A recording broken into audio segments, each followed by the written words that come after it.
Oke, assalamualaikum warahmatullahi wabarakatuh. Perkenalkan, nama saya Freddy Marcelino, NIM 26051191140130 dari kelas Oceanografi A. Di sini saya bakalan menjelaskan terkait pemodelan oceanografi itu sendiri secara garis besarnya bagaimana, dan ini adalah responsi praktikumnya. Nah, materi pada praktikum kali ini terdapat 4 modul. Yang modul pertama itu adalah model adveksi satu dimensi, yang kedua adalah model difusi satu dimensi, yang ketiga adalah model adveksi difusi dua dimensi, yang keempat ada model hidrodinamika satu dimensi sederhana. Oke, model adveksi satu dimensi.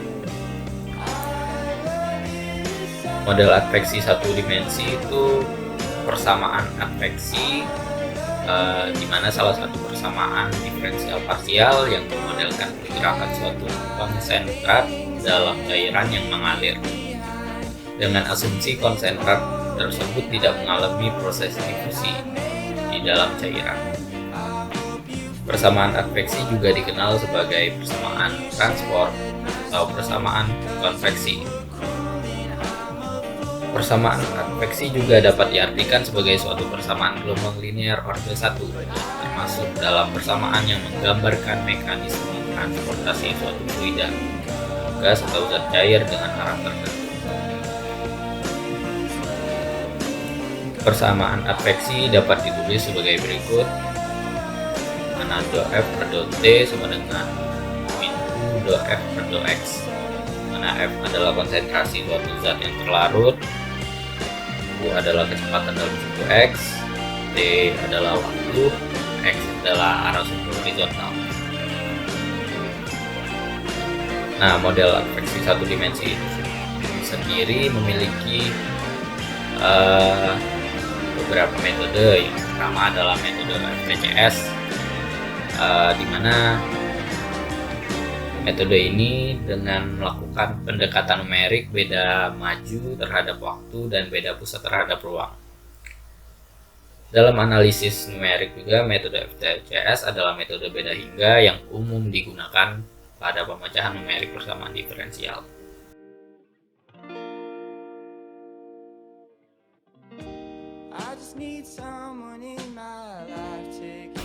Nah, berikut adalah persamaannya dari metode FTCS itu sendiri, bagaimana penurunannya.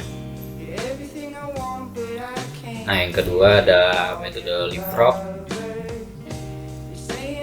Persamaan beda hingga dengan metode leapfrog adalah pendekatan beda pusat untuk turunan waktu dan beda pusat untuk turunan ruang. Skema leapfrog adalah pengembangan dari skema eksplisit. Metode beda hingga skema eksplisit hanya digunakan dalam penyelesaian persamaan diferensial. Skema ini sangat sederhana dan mudah untuk memahaminya. Namun skema ini mempunyai kelemahan, yaitu langkah waktunya harus cukup kecil. Berikut adalah penurunan persamaannya bagaimana. Ketiga ada metode upstream. Metode upstream digunakan pendekatan metode beda maju untuk turunan terhadap waktu, sedangkan untuk turunan terhadap ruangnya dilakukan dengan melihat arah kecepatan. Jika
Berikut ini adalah laporan hasil dari praktikum permodelan oceanografi modul 1, model adveksi satu dimensi. Di sini laporannya berbentuk soal, hasil grafik dari skema 1 sampai 7, dan kasus A sampai D. Nah, totalnya ada 168 grafik. Bisa dilihat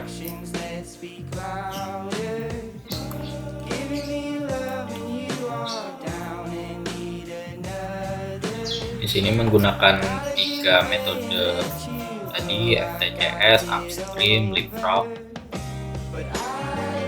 Bisa dilihat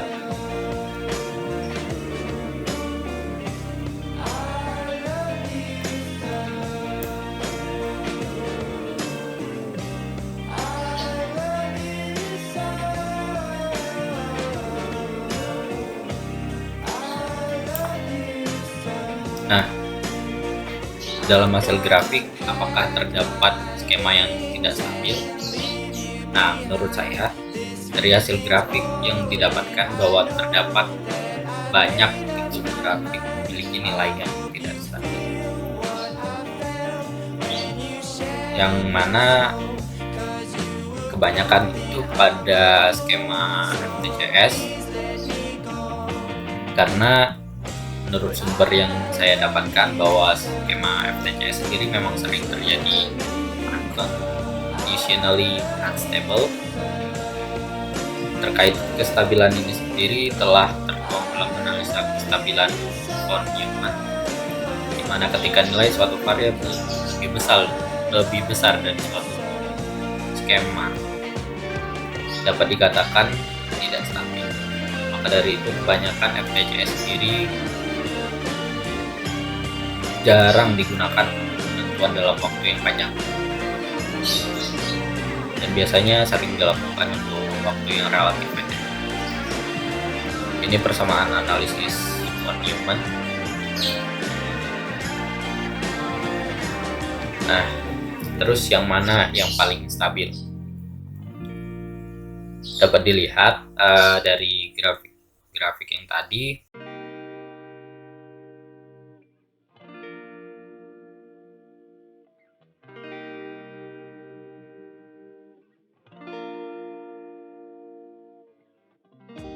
I just need someone in my life to give it structure, to handle all the selfish ways I'd spend my time without her. You're everything I want, but I can't deal with all your lovers. You're saying I'm the one, but it's your actions that speak louder. Giving me love and you are down and need another. I've gotta get away and let you go. I've gotta get over, but I love you so. I love you so. I love you so. I love you so. I'm gonna pack my things and leave you behind. This feeling's old and I know that I've made up my mind. I hope you feel what I felt when you shattered my soul. 'Cause you were cruel and I'm a fool, so please let me go.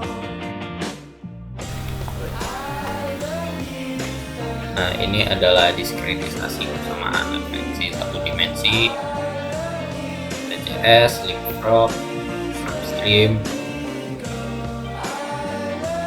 dan juga diskritisasi. Jadi seperti ini. Nah, ada atau tidak sih skema yang dapat digunakan adveksi satu dimensi juga? Nah,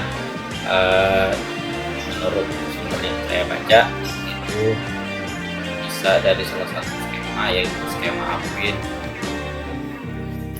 Skema ini dapat digunakan dengan metode beda hingga untuk menurunkan representasi diskrit. Skema Apuin adalah contoh skema eksplisit, yaitu skema di mana solusi pada tingkat waktu baru n+1 dapat dihitung secara eksplisit dari kuantitas yang sudah diketahui pada n level waktu sebelumnya. I just need someone in my life to give it structure, to handle all the selfish ways I'd spend my time without her. You're everything I want, but I can't. Skema Apuin adalah skema yang stabil dalam arti bahwa solusi tidak akan memiliki metode yang tumbuh secara eksponensial. Hal ini dapat dilihat melalui analisis stabilitas von Neumann. I've gotta get away and let you go. I've gotta get over, but I love you so. I love you so. Lanjut ke modul 2.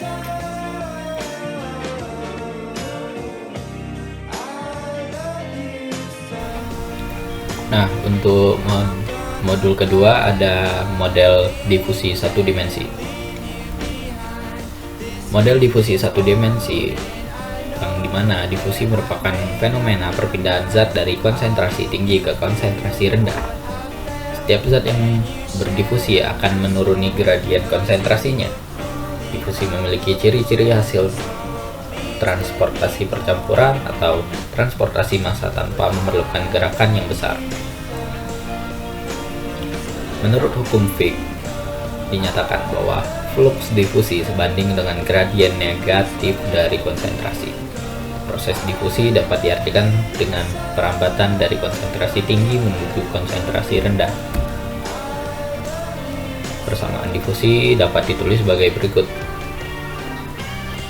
di mana AD-nya itu sendiri adalah koefisien difusi.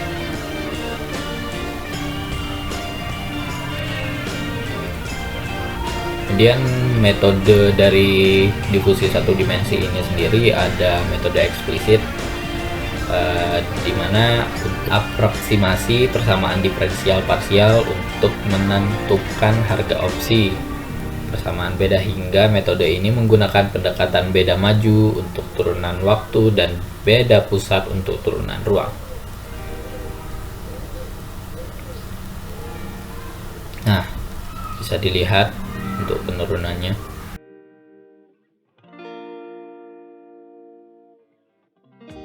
I just need someone in my life to give it structure. Dari skema eksplisit dan implisit sendiri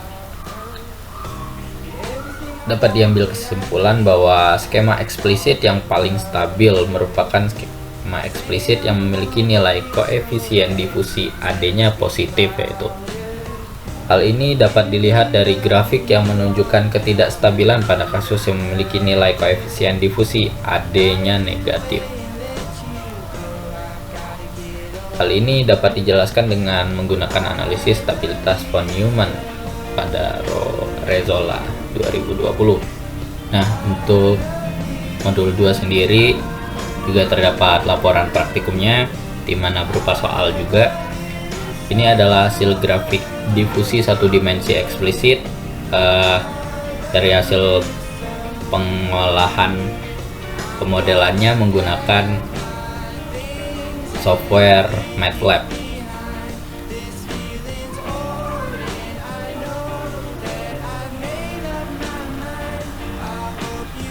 Dapat dilihat terdapatnya beberapa perbedaan yang signifikan antara grafik satu dengan grafik yang lainnya. Nanti kita akan bahas lebih lanjut kenapa bentuk grafiknya seperti itu.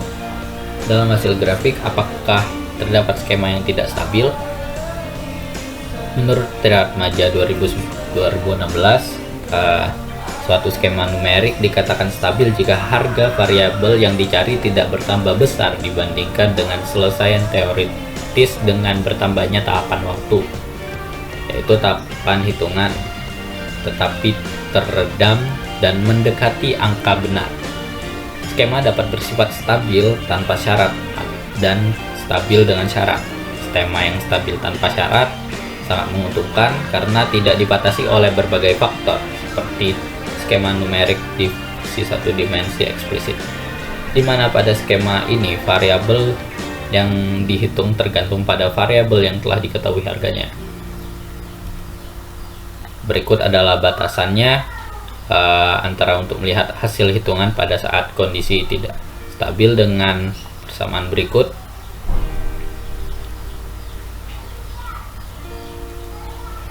Nilai yang tidak stabil akan terlihat dari nilai harga maksimumnya melebihi batas dan adanya nilai negatif.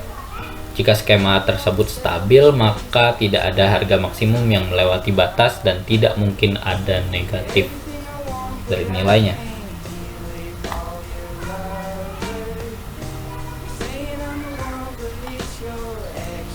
Model difusi tadi terdapat yang kontinu dan diskontinu, di mana pada grafik model didapatkan antara kontinu dan diskontinu tidak terlalu beda antara satu sama dengan lain, dan pada grafik polutan terhadap waktu yang koefisien difusinya bernilai positif hampir sama dan dapat dikatakan stabil karena grafik tidak ada yang tidak jelas atau naik turun seperti yang kita lihat tadi. Dia memiliki satu puncak saja, sedangkan grafik polutan terhadap ruang yang koefisien difusinya bernilai positif juga menunjukkan korelasi yang stabil, baik itu antara yang kontinu maupun yang diskontinu. Korelasi yang terjadi antara ruang dan waktu sama di mana terdapat titik puncak dan akan semakin turun seiring berjalannya waktu. Dan sedangkan pada grafik polutan terhadap waktu yang bernilai negatif memiliki hasil yang tidak stabil. Hal ini bisa dilihat dari grafik yang naik turun tadi dan tidak adanya grafik yang selaras. Sesuai dengan triad Maja tadi, bahwa grafik yang memiliki nilai negatif maka termasuk dalam keadaan tidak stabil, dan sesuai dengan data yang diolah didapatkan bahwa nilai yang koefisien difusinya minus akan mengalami nilai yang tidak stabil, dan pada keadaan stabil juga nilainya tidak bertambah besar ketika waktu bertambah, tapi teredam dan mendekati angka yang benar.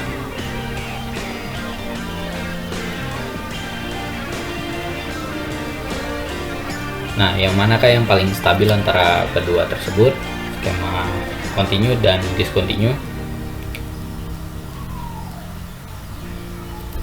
Nah,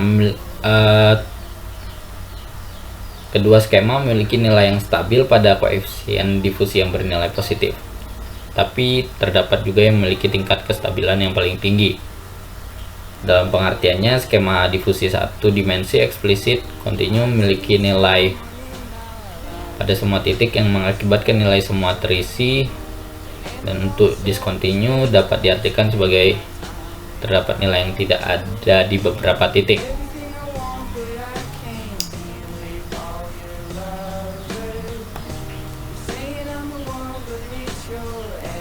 Dan juga skema numerik yang stabil belum tentu baik karena ada kemungkinan saja hasilnya mendekati angka tertentu tapi tidak sesuai dengan hitungan analitis.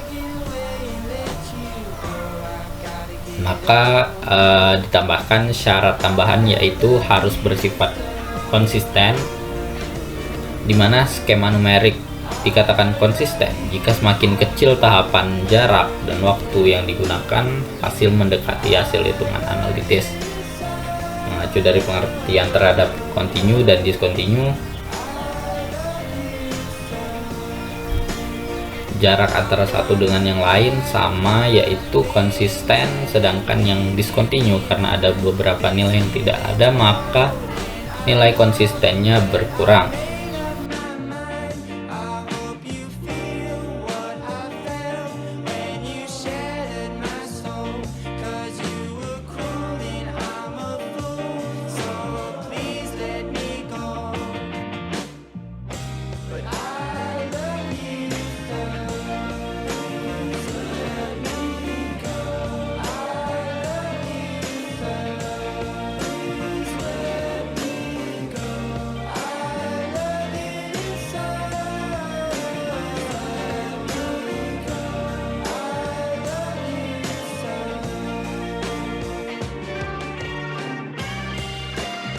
selanjutnya adalah modul ketiga, yaitu model adveksi difusi dua dimensi. Di sini persamaan adveksi difusinya dapat ditulis sebagai berikut, di mana do F per do T sama dengan min U do F sama per do X min V do F per do Y plus AD dan sebagai berikut. Dimana adveksi difusi ini yaitu persamaannya cuma digabungkan saja antara persamaan adveksi dan persamaan difusi. F sendiri adalah konsentrasi polutan terhadap waktu di mana perubahan nilai ini dipengaruhi oleh kecepatan U aliran terhadap X, itu sumbu horizontal, dan Y sumbu vertikal serta koefisien difusinya AD. Nah, kali ini kita bakalan melihat bagaimana permodelannya. Di sini menggunakan script Python, dan pada saat itu menggunakan software Spider untuk mengolahnya.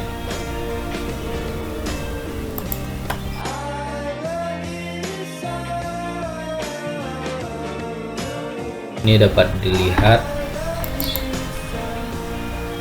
initial conditionnya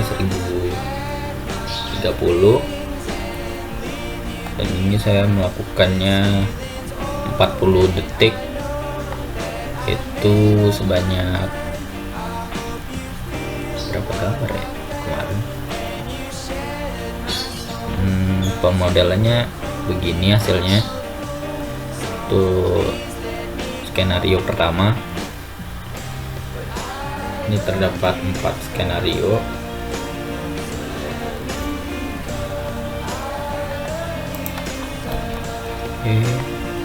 Untuk skenario kedua itu dengan theta 75, skenario kedua. Initial conditionnya itu menyesuaikan terhadap kalian sendiri bagaimana banyaknya yang diinginkan.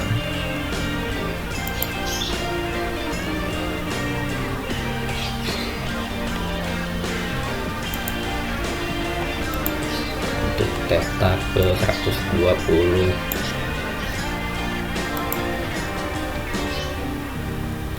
dapat lihat pergerakannya.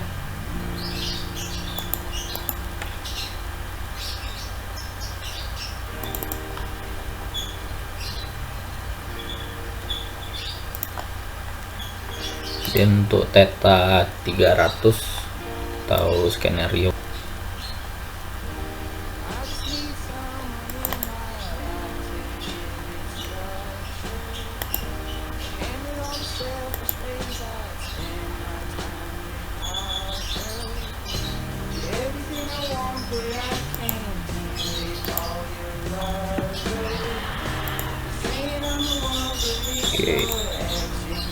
Nah, seperti sebelum-sebelumnya terdapat laporan juga,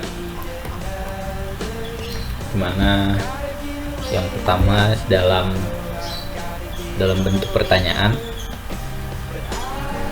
sebutkan berapa CFL. CFL itu syarat kestabilannya.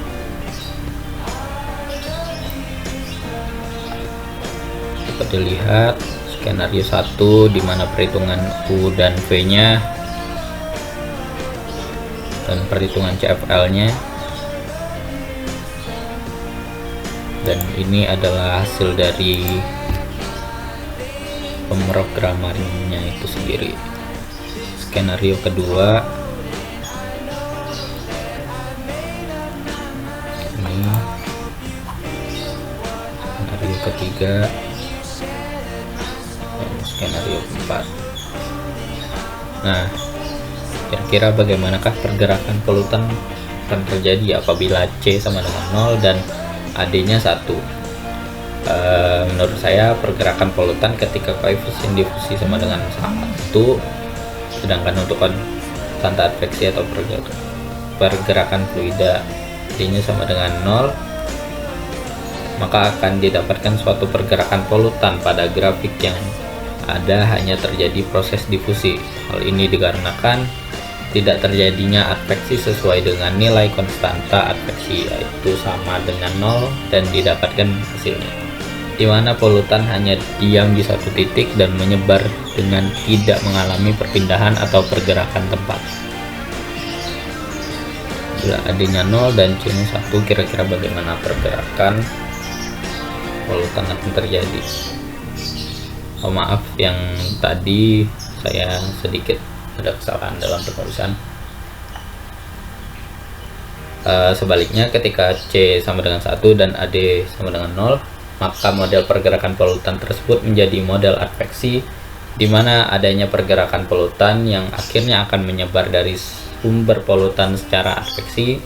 Pada arah penyebaran polutannya sendiri sangat tergantung dari nilai yang merupakan arah aliran arus. Ini persamaan adveksi 2 dimensi yang dari kode Python-nya. Harus sertakan syarat batasnya atau boundary condition.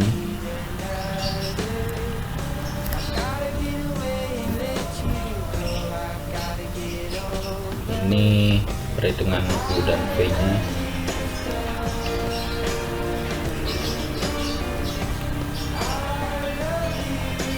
Oke, ini copy scriptnya.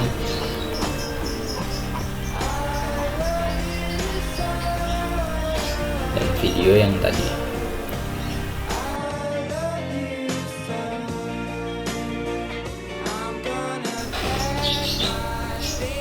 Oke, untuk modul terakhir yaitu modul keempat, di mana pembuatan model hidrodinamika 1 dimensi sederhana. Persamaan yang digunakan adalah persamaan momentum dan persamaan kontinuitas. Persamaan momentum dapat dilihat, ini adalah penurunan rumusnya. Sedangkan untuk persamaan kontinuitas dapat dilihat juga bagaimana perbedaannya antara kedua tersebut. Nah, di sini digunakan nilai awal dengan persamaan sebagai berikut,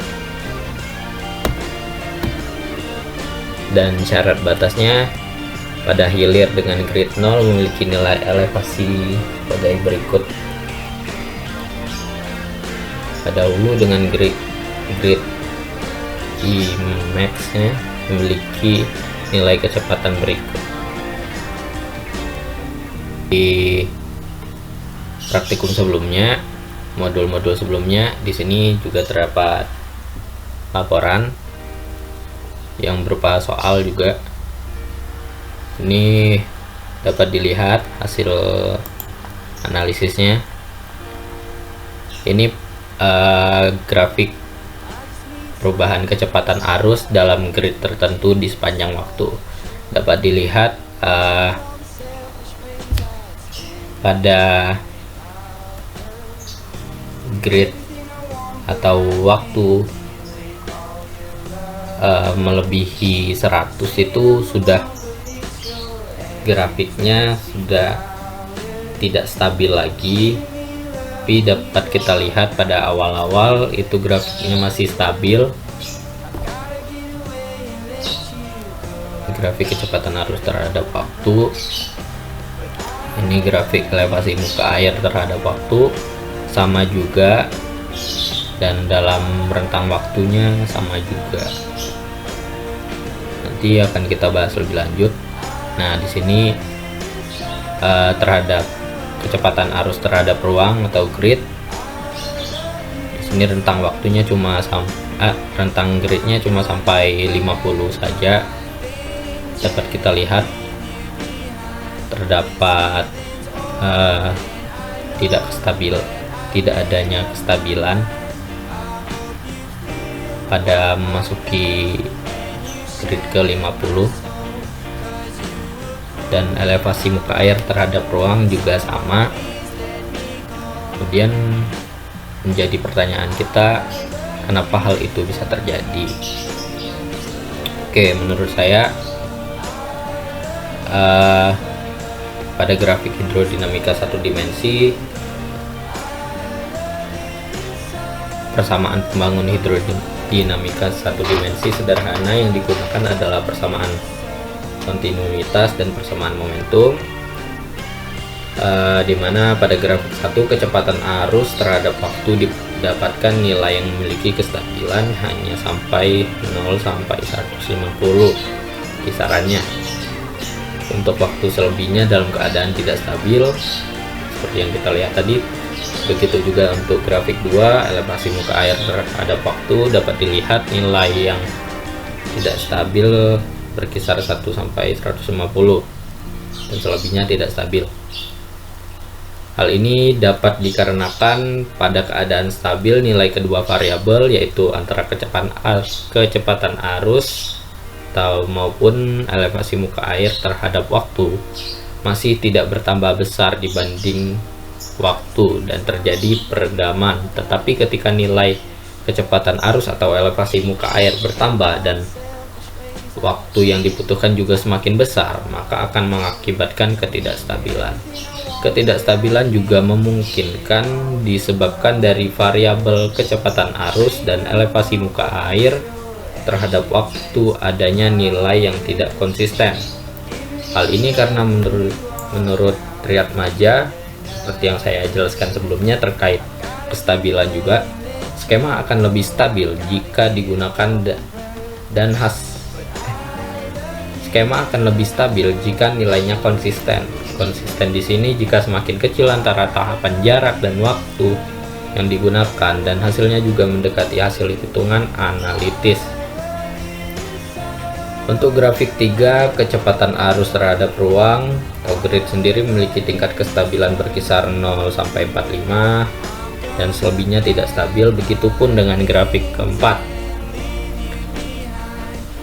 Hal ini sama seperti grafik 1 dan 2, yang membedakannya hanya pada kondisi batas yang lebih singkat dibandingkan pada grafik waktu.